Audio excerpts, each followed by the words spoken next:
हमने आज रैली के बाद ये इरादा कर लिया है कि हम यहां से जाएंगे नहीं, हम यहां से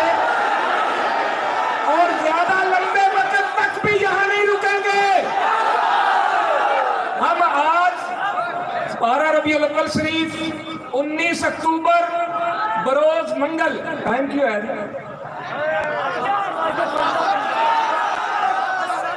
7:15 पर ये ऐलान कर रहे हैं कि आज से हमारा पुरअमन धरना शुरू हो रहा है। जहां तक मेरी आवाज जा रही है, जिसने अर्फ दिया था कि हाँ हुजूर की इज्जत पे पहरा देने के लिए जब भी हमें बुलाया जाएगा हम मैदान अमल में आएंगे। की मजलिस से शूरा ने आवाज दे दी है,